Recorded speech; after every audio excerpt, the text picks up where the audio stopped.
The napkin was folded, but no one had set it down for me. I used to know where I belonged. End of the table. Between the wine and the extra bread basket. That spot is gone now. Replaced by a folding chair next to the cabinet where they keep the allergy meds. Closer to the hallway, Erica smiled. Easier for her to step out if needed. As if I were a flight risk. As if I didn't host 20 Thanksgivings without missing a single roast timer. The gravy smelled burnt. Someone said it was store-bought. I didn't ask. I wasn't asked much either. They talked about spring vacations. Erica's new patio furniture. A neighbor's kid winning some science award. Anthony laughed too loud. His hand never once touched mine. Not even a squeeze. I refilled my own glass. Used my left hand. The right had started to ache again. From the kids' table, a voice piped up. Who's that next to Nana Joe? The room hushed. That her friend. Joe winced. That's your grandma Clara, baby. No one corrected the child's confusion. No one laughed. They just went back to chewing. I stared at my plate. White porcelain. Chipped edge. It used to be part of a 12-piece set. Now it was just mine. The fork scraped once against the edge. A sound too sharp for that quiet. Later that night I washed the dish myself. The water smelled like lemon soap. Faint. Too faint. The cabinet door creaked when I closed it.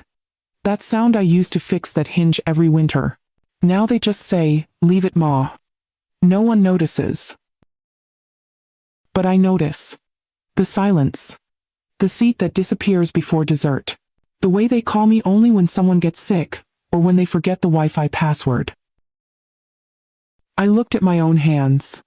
Still steady. Still warm. But no longer expected. And in that tiny moment, I realized something colder than winter. Maybe I haven't been left behind. Maybe I've already been replaced.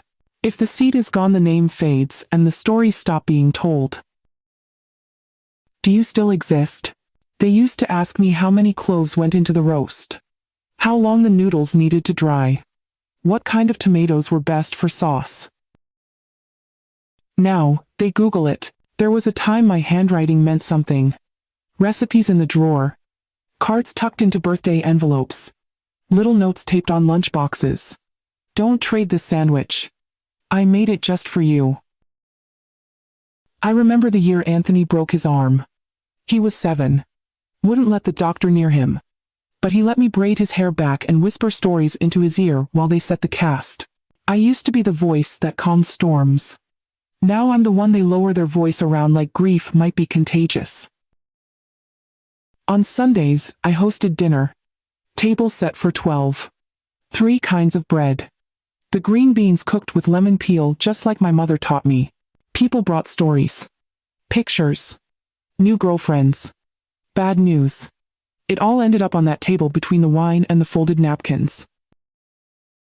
Then Frank passed. And the chairs started going empty. Not because they stopped loving me, just. They got used to sitting elsewhere. That's how distance happens. Not in miles. In habits.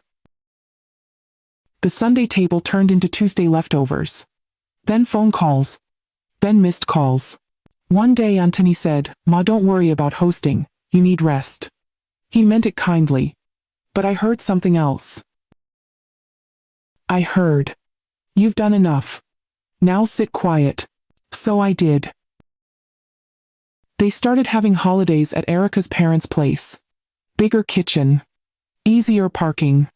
More neutral colors, Erica said. Like my house was too loud.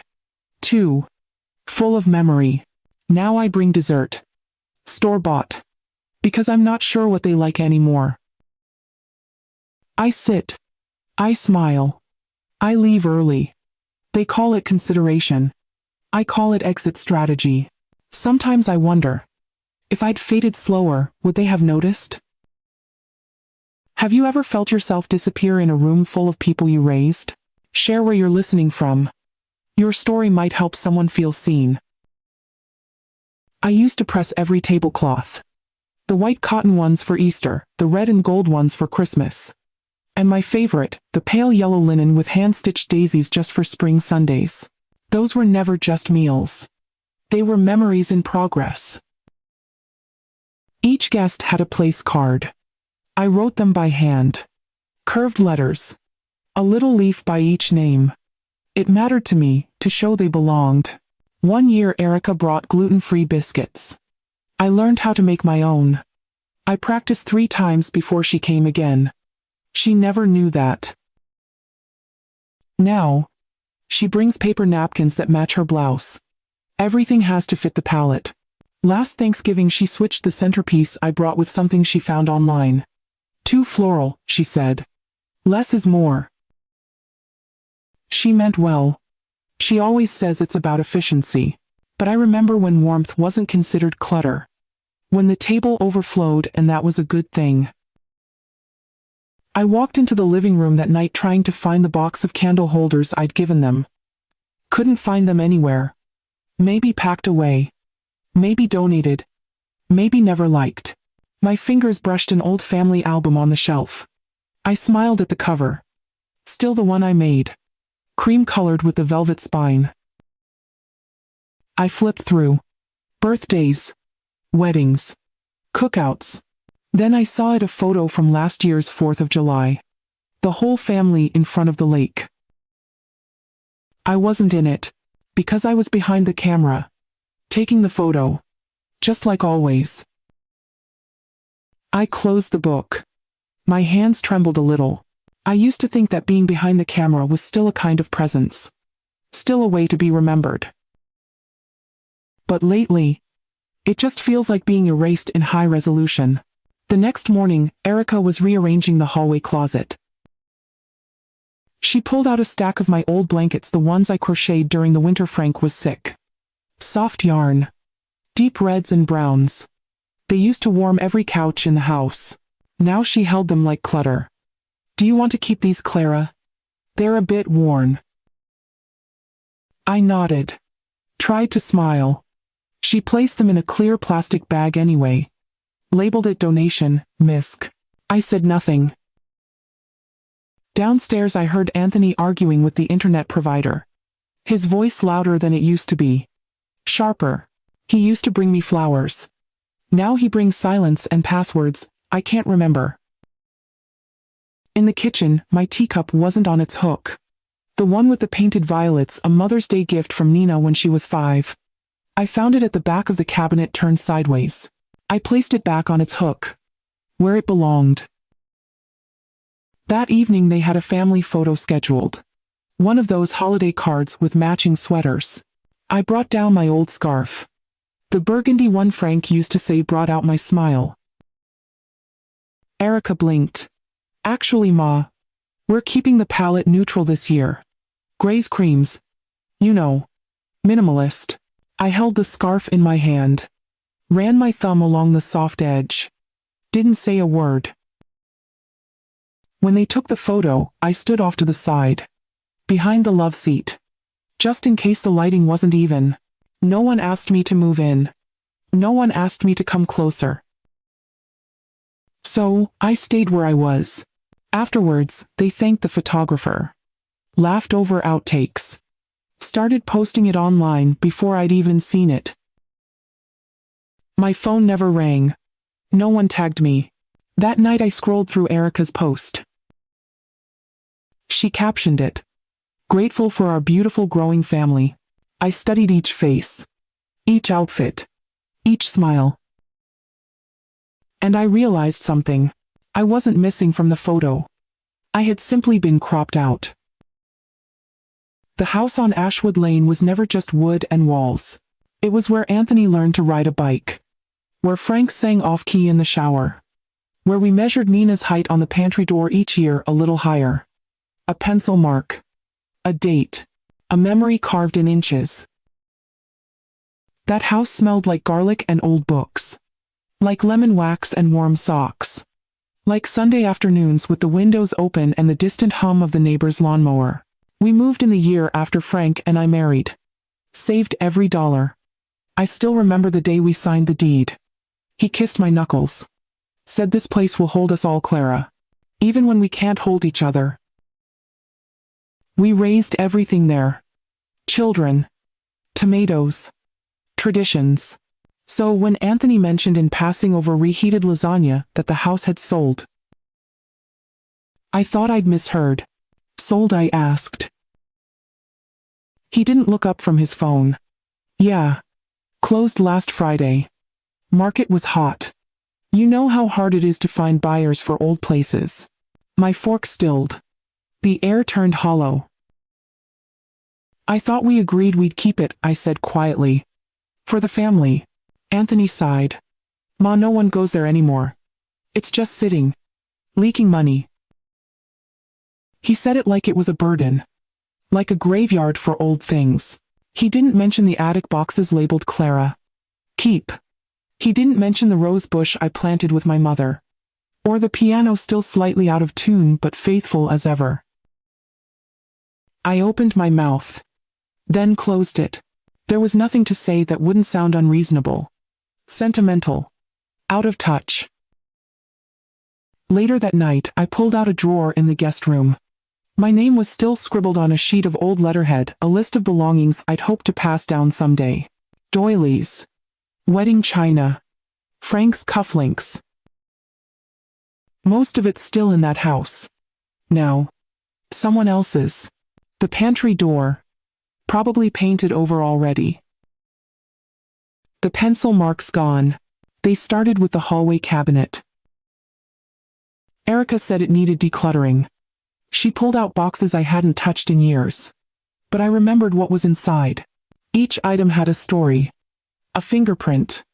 A reason.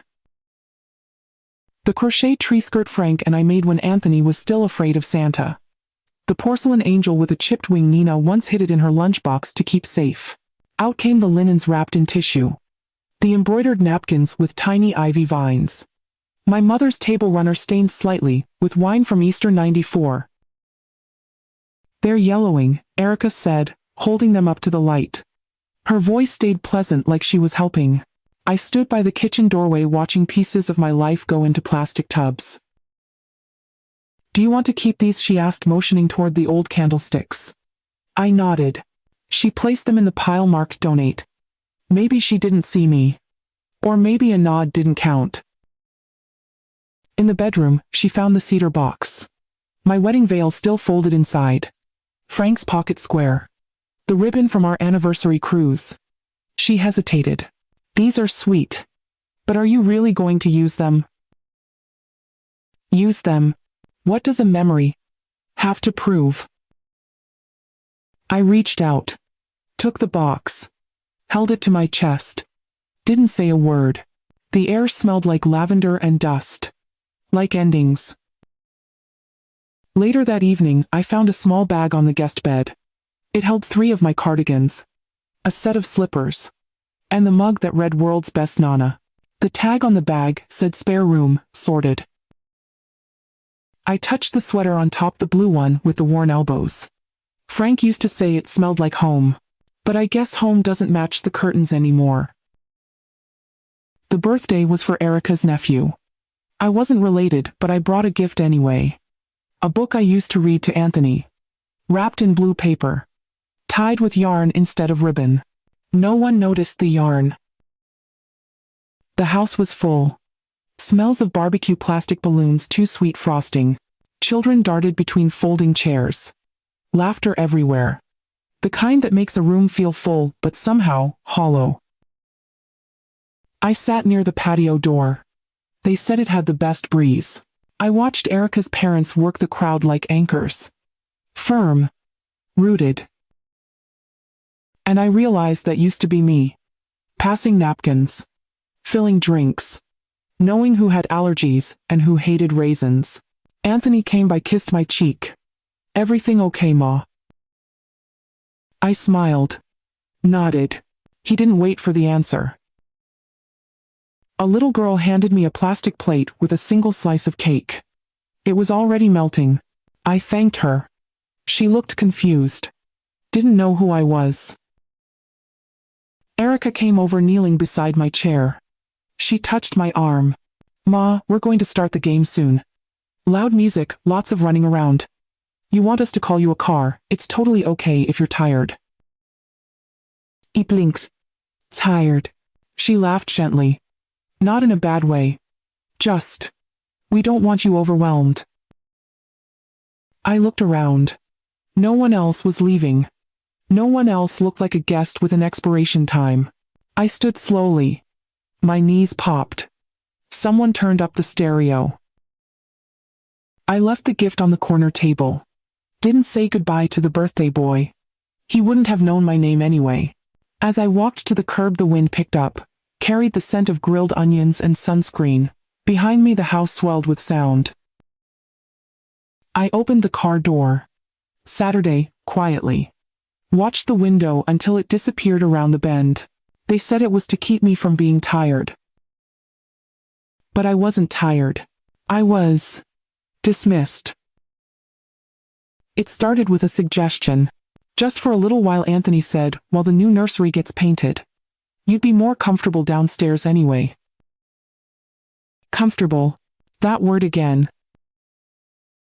It used to mean warm socks and fresh linen. Now it meant out of the way. I blinked. So, I'm moving out of my room. Anthony smiled. Not moving out. Just shifting. The guest room has a softer mattress. Easier on your back. My back was fine. It was my voice that had grown brittle. He kept talking. Soothing tones. Corporate charm. Like he was managing a client, not asking his mother to give up her place. I walked upstairs that evening. Paused at the door. My door. Inside, Erica had already placed color swatches against the far wall. Muted greens. Pastel blues. The names sounded like lullabies. Sleepy Fern. Morning Hush. My nightstand had been cleared. The coaster with the coffee stain gone. My book half finished, now sitting in a box on the floor. She'd moved the rocking chair to the garage. Said it didn't match the new palette. I touched the edge of my dresser. It still smelled faintly of cedar and perfume. The kind I used when Frank and I snuck away to the beach for anniversaries. The knob still turned with a small creak. Like the drawers remembered my hands. On top, my wedding photo had been moved. Now tucked behind a baby monitor box. The frame dusty. Tilted. Erica looked up. Oh, sorry, Ma. Just trying to get a feel for layout. I nodded. She went back to measuring the window. She didn't see my fingers press into the dresser edge. Like I was bracing myself against a wave. That night, I packed in silence. A few cardigans. My journal. The little music box Nina gave me the year Frank died. It still played a lullaby with one broken note in the middle. Always made me smile. Always made me ache. I carried the box downstairs. It felt heavier than it should have. Or maybe I was just carrying something else with it. Grief. Or shame. Or the weight of pretending it was okay. The guest room was colder. Facing north. No sunlight, afternoon. The walls bare. A photo of a lighthouse hung above the bed. Generic. Framed. Soulless. They had set up the bed with clean sheets. A folded towel. A scented candle I couldn't place. Too sharp. Too. Not me. On the dresser sat a frame with no photo in it. Just a quote. Do small things with great love. I stared at it. And all I could think was no one had asked me if I wanted to do small things. Or if I still had big things left in me. I'd always handled the bills. Frank trusted me with every envelope, every balance. Said I could stretch $1 further than any banker on Wall Street. After he passed, I kept everything neat. 3 folders. Blue for household. Red for savings. Green for someday. Someday meant birthdays. Graduations. Maybe even a little trip just for me if I ever got brave enough to go alone.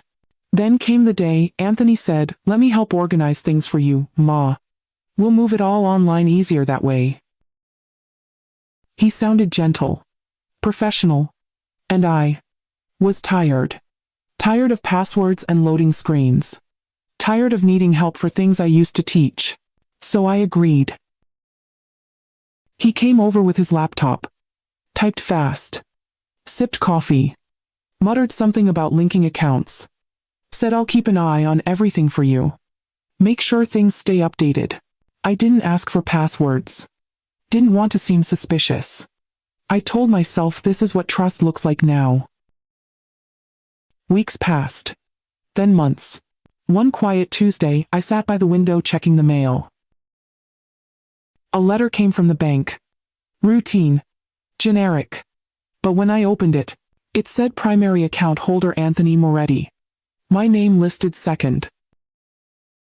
Secondary. I read it twice. 3 times. Thought maybe it was a mix-up. I called the branch. Waited 20 minutes. Listened to the same hold music until it blurred into background noise. The woman on the phone was polite. Too polite. Yes, ma'am. As of last quarter, authorization was transferred. There's still access under your name, but changes require approval from the primary. Approval. For my own money. I hung up. My hands shook. Not from age. Not from weakness. From something colder. I went to the kitchen. Pulled open the red folder. The one for savings. It was nearly empty. Only one sheet inside. A withdrawal summary. Marked tuition transfer. $12,000. Gone. There was no note. No explanation. Only the date. A Tuesday. I remembered that day. Anthony had kissed my cheek on his way out. Said, "We're so grateful for all your support, Ma." And I'd smiled. Sighed, of course, honey. I hadn't known what I was giving. Or that I was giving anything at all. That night I didn't sleep. The ceiling fan clicked above me, a slow, steady sound, like something forgotten trying to get my attention. I stared at the dark wrapped in a blanket that didn't smell like home. The candle on the dresser had burned out hours ago. Left behind only smoke and silence. Frank used to balance the checkbook after dinner. I'd bring him tea. He'd hum Sinatra, tap his pen twice, and tell me exactly where every penny would go. For the kids, yes, he'd say, but first your name on everything. Always. He called it dignity. Now my name came second. By morning I had decided to ask. Not accuse. Not cry. Just ask. Anthony was in the kitchen scrolling on his phone, coffee half full. I waited until he looked up. "Sweetheart," I said about the savings account. "When did my name move?" He blinked. Then smiled, tired, tight. "Ma, I told you. It's just easier this way. Less paperwork if something happens." "Something already did," I said softly. He frowned. "I thought you trusted me." I didn't answer that. Not yet. Later I checked the hallway cabinet. The one where Frank and I kept the estate binder. It was gone. In its place a newer folder. Labeled Household Legacy. Current. I opened it. Inside was a typed sheet. Clean lines. Legal font. Living trust revision. Primary Anthony Moretti. Secondary Nina Moretti. There was a blank line where my name used to be. I stared at it. The paper felt too smooth. Too final. There was a sticky note on the last page. Erica's handwriting. "Let's simplify. We can always add her back later if needed." If needed. As if I were a contingency. An optional clause. My ears rang. I put the folder back. Closed the cabinet slowly. Each hinge creaked like a protest. Back in the guest room, I sat on the edge of the bed. The music box still open beside me. The lullaby started on its own. One broken note. Right in the middle. The same note I used to fix with my thumb whenever Nina cried. I let it play. Didn't fix it this time. Just listened. Because sometimes what's broken needs to be heard. It was quiet in the guest room. Not the kind of quiet that soothes. The kind that presses. Wraps around your ribs. Makes you aware of how loud your breath is. I sat on the edge of the bed, blanket folded too neatly like a hotel. Nothing in this room remembered me. The candle Erica placed on the dresser still smelled too sharp. Lavender and mint, she said. But to me, it smelled like pretense. I looked at my hands. They used to knead dough. Press shirts, cradle babies. Now they held stillness. At breakfast, no one noticed I wasn't there. I heard their forks, the blender, the soft thud of the fridge door. No voice called my name. I stayed in the room. Read the same line of a book 4 times. Didn't turn the page. Didn't want to. Around noon I walked the hallway. Slowly. Touching each frame. Family photos. Vacations. First days of school. In one, Frank held Anthony up to a tree branch. In another, Nina grinned with ice cream on her chin. But I wasn't in many. Even the old ones. Because I'd taken them. I had captured the memories. But left myself out of the frame. I reached the cabinet. Opened it slowly. Inside were neatly stacked files. One labeled Legacy, updated. I didn't touch it. In the kitchen I poured myself water. The glass was different. No more mason jars. Just sleek tumblers, all identical. Erica walked by. "Don't forget your vitamins," she said without stopping. I nodded. Though no one had given me any. I stepped outside. The garden had changed. The rosemary bush was gone. Replaced by ornamental grass. Neat, sterile, like something from a catalog. The air smelled like mulch and air freshener. I bent down near the planter by the porch. Still empty. Last year I planted basil there. Nina helped me water it. She called it Grandma's leaf. Now it was just dirt. Dry. Cracked. A child's bike leaned against the fence. New. Shiny. Unbothered. I sat on the porch swing. It creaked beneath me. Not the same creak from the old house. This one sounded strained. Unfamiliar. A breeze came. Brought nothing with it.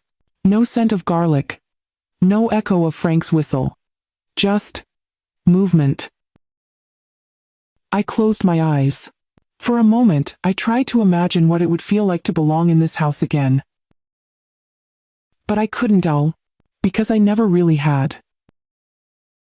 That afternoon, I decided to walk. No reason. Just to remind myself that I still could. I put on my old sweater, the one Erica said didn't match the house color palette. It had a hole near the elbow, but it was warm.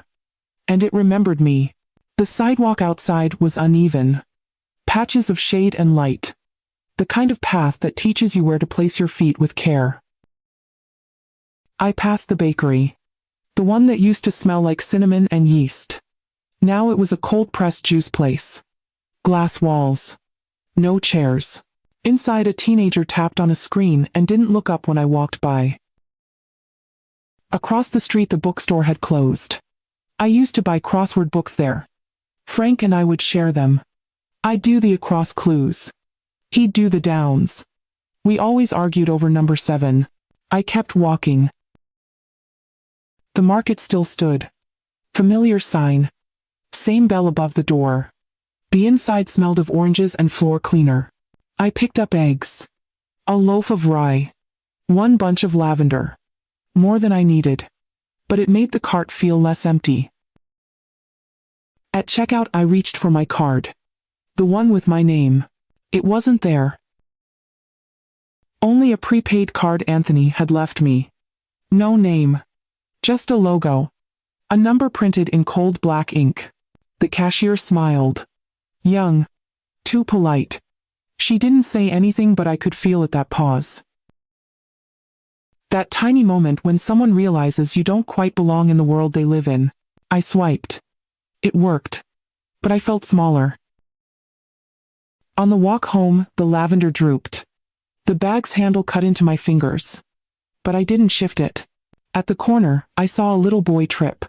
His mother knelt, kissed his scraped knee. He sobbed into her scarf. She rocked him gently without hurrying. I watched from across the street. Felt something ache in a place no one checks anymore. Back at the house, I let myself in quietly. No one looked up. I placed the bread on the counter. No one asked where I'd been. I opened the fridge. Slipped the eggs into the back corner. The lavender I kept. Tied it with a rubber band and placed it on the windowsill of the guest room. It didn't belong there. But neither did I. I sat on the bed. Opened my journal. The one with the cloth cover and the stitched birds. I wrote, "I do not feel useful. But I feel something. A pulse soft and steady. Still mine." The room hummed faintly. The music box beside the lamp clicked once. I didn't wind it, but I let it sit open just in case it remembered how to sing without asking. I started waking up earlier, not because I had anywhere to go, but because the house was quieter at dawn, before voices filled the walls, before the day reminded me what I no longer belonged to. The guest room window faced east. Each morning the first light slipped through the edge of the curtain. Soft, unbothered. I began leaving it open just a crack, letting the sun find my feet. I kept a notebook on the nightstand. Not a journal. Just lists. Things I remembered. Things I used to cook. Names of people who had hugged me without needing a reason. One page just said, olive oil. Snow days. Lace curtains, basil, under fingernails. Someone asking if I've eaten yet. It wasn't poetry. It wasn't for anyone. But it felt like reclaiming something. A texture. A thread. On Wednesday I walked to the pier. Took the long way. Past the church. Past the apartment building with ivy I once helped replant with Frank. The water was still. Almost glass. A few gulls cried overhead. Their sound used to annoy me. Now it reminded me of movement. Of things that leave and come back. I sat on a bench near the ferry stop. Old wood. Chipped paint. Next to me, a woman in a navy coat was feeding crackers to pigeons. She glanced at me, smiled. "You from around here?" I nodded. "Yes. Been here a long time." She said, "Me too. Moved in with my daughter after my stroke. They gave me the laundry room." We laughed. Not bitter. Not loud. Just enough. She patted the space between us. "Sit as long as you like. These birds have no concept of hurry." So I did. We sat for an hour. Didn't exchange names. Didn't need to. But for the first time in weeks, I didn't feel like an extra chair at someone else's table. I felt like part of a small story still being written. That night I couldn't sleep. Not from sadness. From something else. A kind of humming beneath the quiet. Like a thread being pulled from a long-forgotten seam. I sat at the small desk in the guest room. Opened my old recipe book, the green one with the cracked spine. Inside were smudged pages, handwritten notes, oil stains that smelled like memory. I flipped to the page marked cacciatore. My mother's recipe. It took time. Simmered slowly. Wasn't meant for rushing. Below it I saw a name in pencil: Angie, add rosemary next time. Angie was my neighbor in Newark 40 years ago. She lost her husband in '82. We used to cook together on her fire escape with portable burners. I hadn't thought of her in decades. But suddenly I missed her. Not just her face. Her presence. Her way of saying eat while it's hot. There's nothing noble about cold food. The next morning, I walked to the cafe near the pier. Ordered 1 cup of tea. Saturday outside watching women pass. Some walked briskly. Some limped. Some carried groceries, others dragged their feet. I started noticing things. The woman with a worn cardigan stuffing tissues into her sleeve. The one asking for directions, though her eyes said she'd lived here all her life. A young girl on the bus called her grandma that woman. Not Nana. Not Mama Clara. Just, that woman. I went home and wrote in the notebook. There are so many of us. Invisible mothers. Decorative matriarchs. Smiled at but not spoken to. I stood by the kitchen sink, hands resting on the rim. And a thought came. What if there was a space where women like us weren't leftovers? Where we didn't have to be needed to be welcome? Not a retirement group.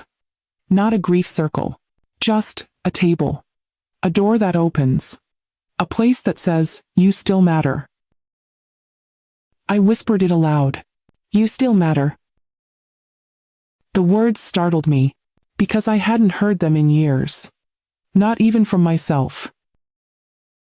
The flyer was taped to the cafe window.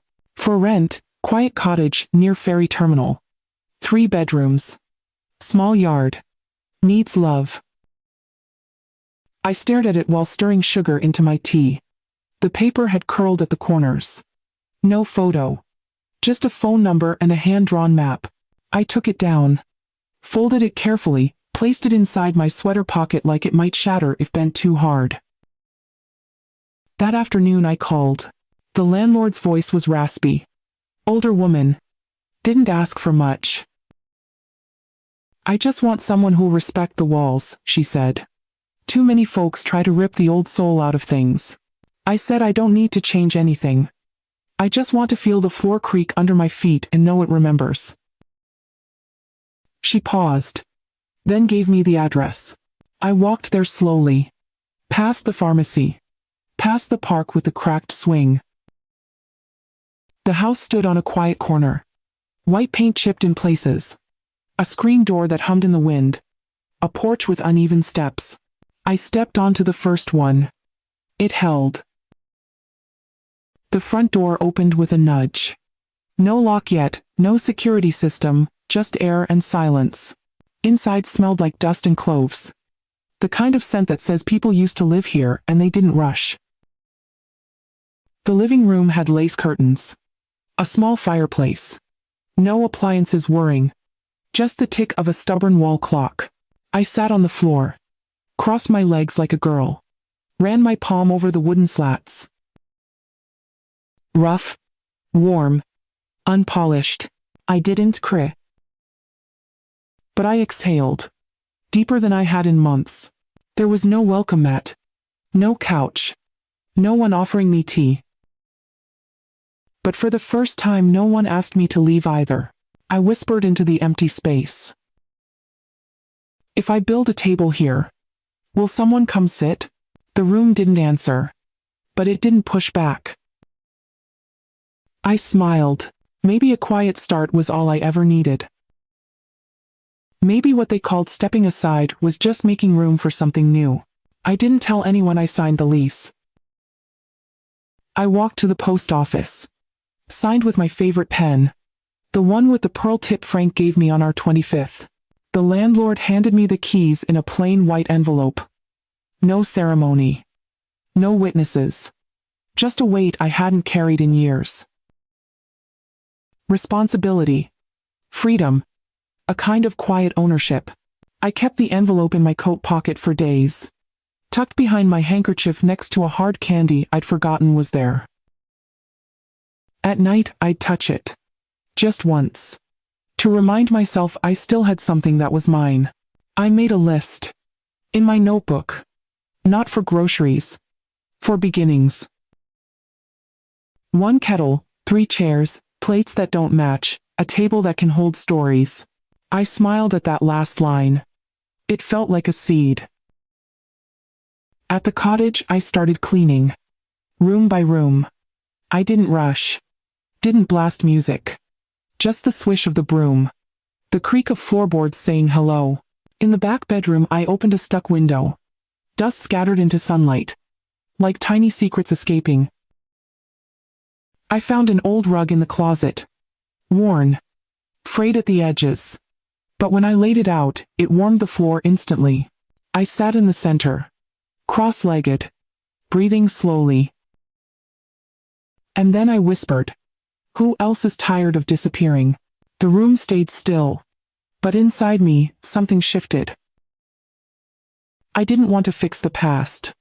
Didn't need apologies. Didn't want revenge. I just wanted a place where no one had to earn their seat.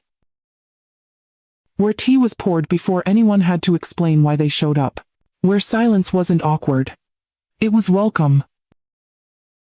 Where a name forgotten elsewhere could be remembered again in the softness of someone saying, "I'm glad you came." I sat with that thought until the shadows stretched across the rug. And then I got up, washed my hands, and began again. The thrift store on Maple had a bin of spoons. Not sets. Just singles. Each one with a different handle. Some smooth, some etched with initials. Some worn down like they'd stirred 100 pots. I picked 5. Each one felt like it had lived. The woman behind the counter said, "Setting up a kitchen." I smiled. "Setting up a welcome." She nodded. Didn't ask more. Next I found a chipped teapot. Faded blue flowers around the rim. The kind my mother would have called good for rainy afternoons. It cost $2. I paid in cash. At the library I made a flyer. Black and white. Simple. Women over 60 tired of feeling invisible. Come for tea. Come for quiet. Come be seen. No address. Just a phone number. Just enough. I posted it near the church at the cafe and inside the laundromat bulletin board. I didn't tell Anthony. Didn't tell Erica. Didn't tell Nina. They were busy planning a shower for a baby not yet born. I was building a room for women who remembered what it felt like to be full of life and slowly made smaller. At the cottage, I rearranged the furniture. One corner had a lamp with a warm bulb. I placed a chair there, and a blanket folded just right. The kitchen smelled faintly of lemon oil after I scrubbed the counters. I placed the spoons in an old jar. Not hidden. Visible.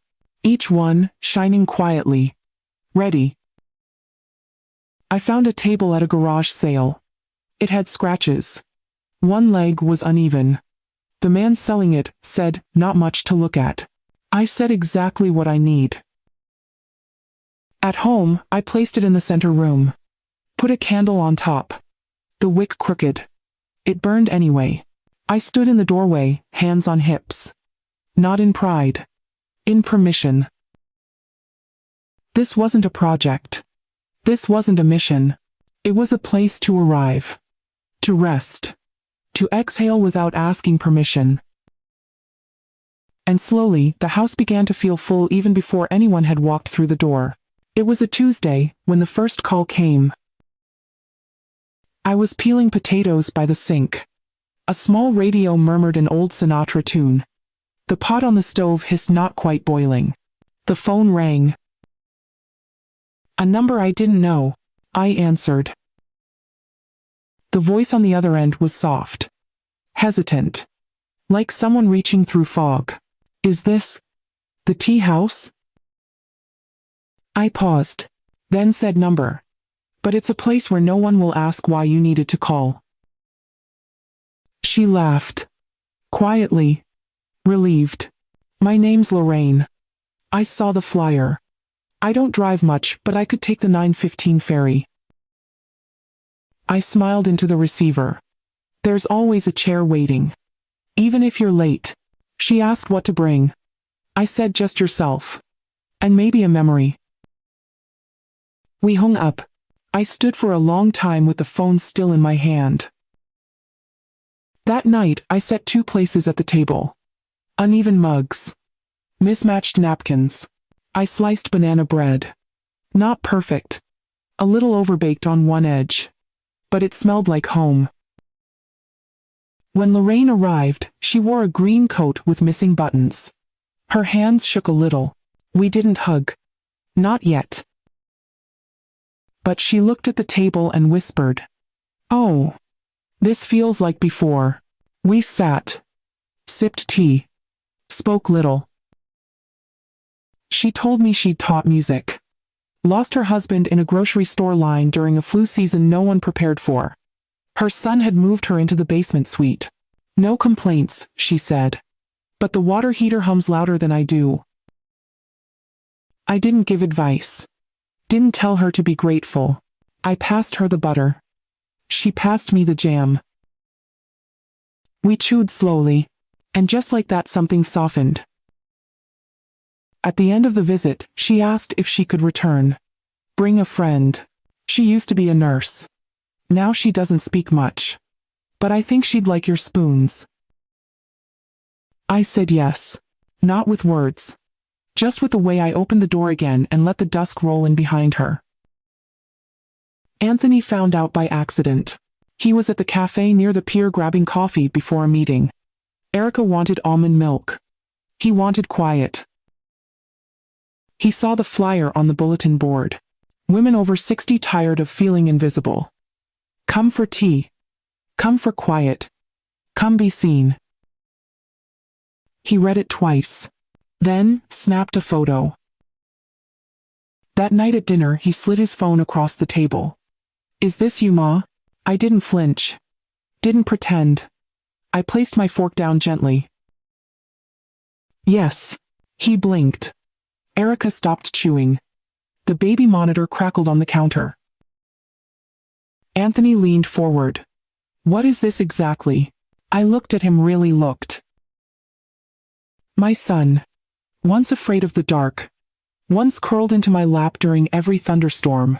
Now sitting across from me like a boardroom executive, requesting answers. It's a house, I said. For women who've forgotten how to speak without lowering their voice first. Erica raised an eyebrow. Are you living there? I smiled. Not yet. But I visit more than I visit this table. Silence. The kind that makes silverware heavy. Anthony cleared his throat. You could have told us. I could have, I said. But you stopped asking. He looked away. Then said, we've been trying to support you. I nodded. You moved me into a room with no sunlight. Changed the locks on my memories. And gave me a prepaid card instead of asking what I still wanted. No one spoke. Nina wandered in. Her small voice broke the tension. Grandma, do you want to see my picture? I turned. Kneeling. She held up a crayon drawing. 3 stick figures. 1 small house. I asked, who's that in the window? She said, that's you. In your new place with the flowers.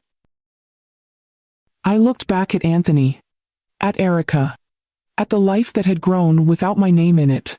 And I said quietly, I'm not angry. But I will no longer be edited out.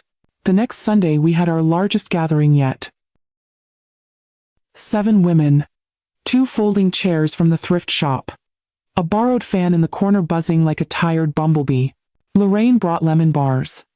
Jean brought a photograph of her garden from 20 years ago. It was laminated, creased in the center but still bright with tulips. We sat around the table. It was scratched and uneven. 1 leg still wobbled. But every woman leaned in like it was the most sacred space on earth. Someone cried. Not loudly. Just enough for someone else to place a hand on hers. Someone laughed. That kind of laugh that starts low and surprises itself into joy. I didn't lead. I didn't host. I just made tea and let silence do its work. Later that evening, I stayed behind. Washed the cups by hand. The warm water loosened something in my chest. I looked around the room. A paper heart someone had taped to the wall. The photo Jean had left behind. The smell of cloves from the old cushion. It no longer felt like an empty house. It felt inhabited, whole. I walked to the desk, opened the drawer, took out a form I had picked up from City Hall earlier that week. I filled it in slowly. Name Clara Moretti. Purpose Community Hospitality Organization. Haven House. Type Informal gathering space for women. Over 6. I hesitated. Then wrote one more line at the bottom. No funding needed. Just acknowledgement. I sealed the envelope. The next morning, I mailed it. Dropped it in the blue box outside the post office. I didn't tell Anthony. Didn't tell Erica. Didn't tell anyone. But for the first time in a long time, my name was on something that would be printed. Registered. Filed. Not as a footnote. Not as +1. Not as beneficiary. Just me. It was a Thursday when Anthony showed up. No call. No warning. Just his car parked awkwardly outside the small white house with peeling paint and a crooked mailbox. I saw him from the kitchen window. He stood by the porch looking unsure.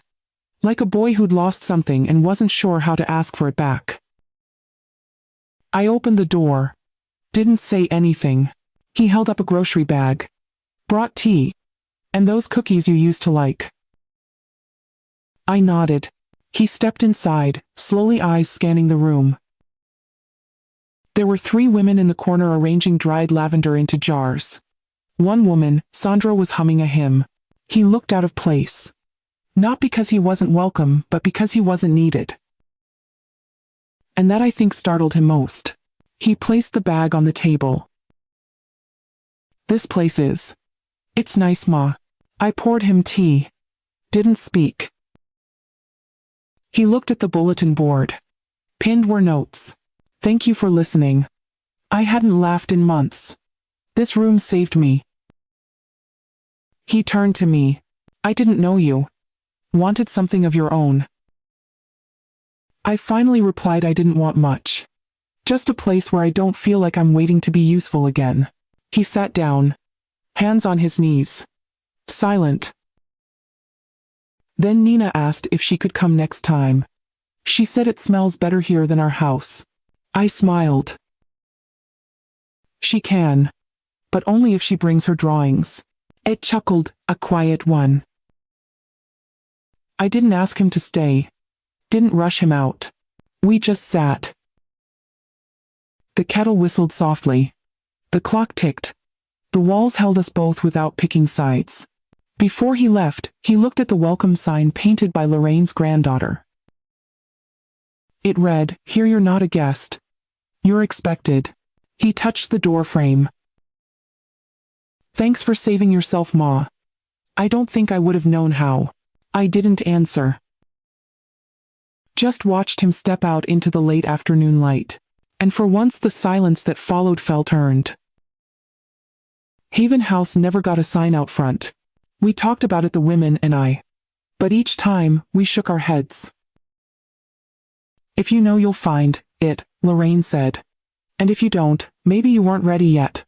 So we kept the chipped mailbox. And the door that stuck in the summer. And the kitchen floor that squeaked just loud enough to feel lived in. We met twice a week. Sometimes more. Birthdays. Rainy Tuesdays. Days someone woke up lonely and needed to not explain why. There were no name tags. No schedules. Just a kettle and chairs that didn't match. One woman brought scarves. Another brought cinnamon. Someone always brought silence that turned into stories when it felt safe. I kept a notebook on the mantel. Visitors wrote in it. Sometimes just a line. Sometimes whole pages.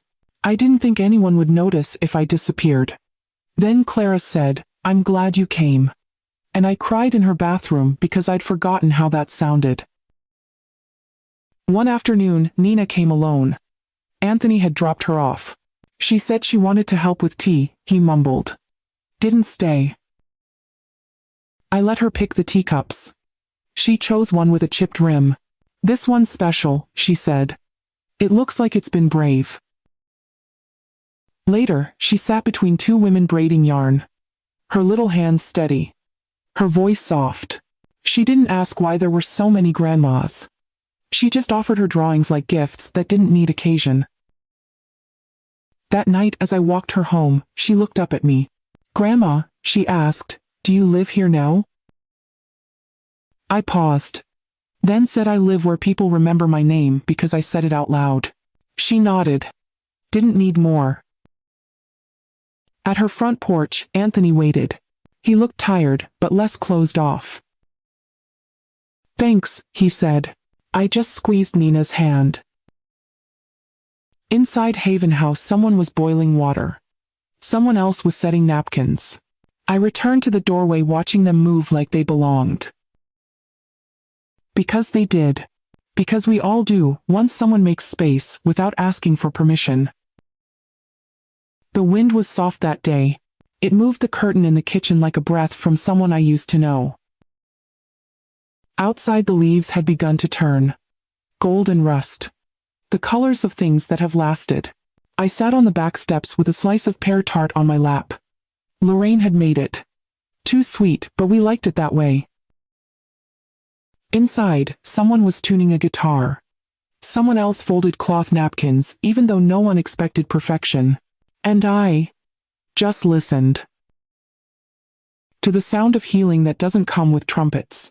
Just the click of a teacup. The shuffle of slippers. The sigh after a story finally told. I remembered the first time I let myself walk through that door without asking if I belonged.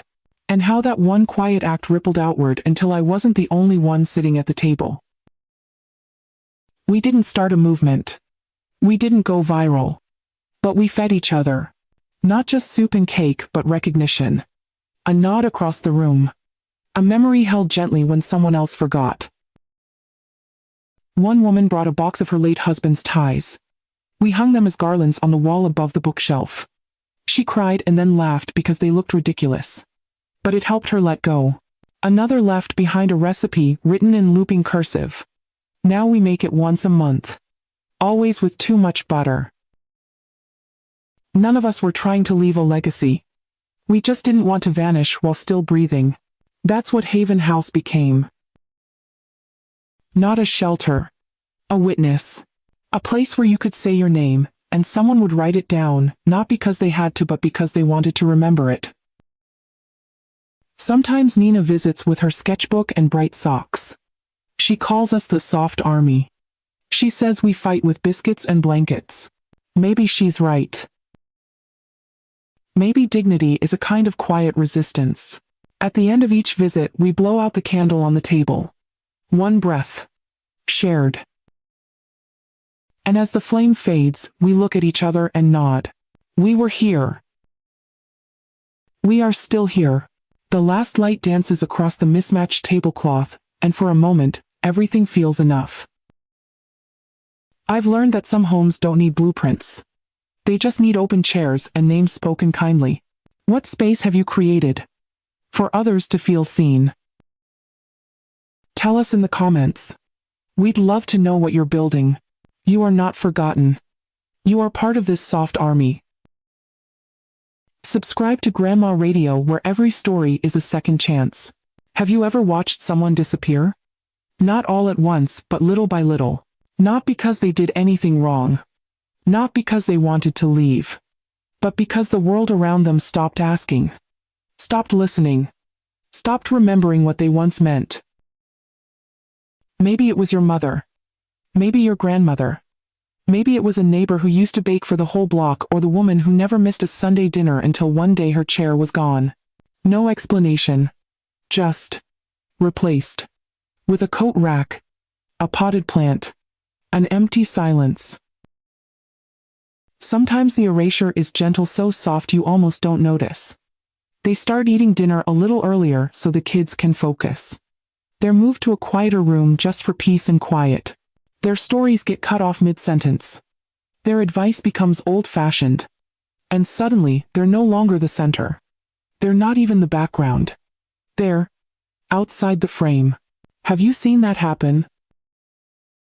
Have you felt it? Maybe you've lived it. Maybe you've watched it unfold at your own family table. Or maybe you've realized too late the last time you heard her voice was months ago. Not because she stopped speaking, but because no one was listening. I ask this not to make you sad, but to ask you to really see the women who are still here. The ones who taught us how to fold napkins just right. The ones who told stories about wars and weddings and weathered lives. The ones who stayed up late sewing Halloween costumes, or sat quietly beside our hospital beds. Where are they now? And more importantly, do they still feel seen? If you have a story like this, your own or someone else's, I hope you'll share it. Tell us in the comments. Who is the woman you refuse to let fade? Because every time we remember, every time we say her name, we pull her back into the center where she has always belonged. Not as a guest, not as a burden, but as the heartbeat of the home. And if you're that woman, if you're still waiting for someone to say, I see you, let this be that moment. We see you. We hear you. And we're not letting you be forgotten.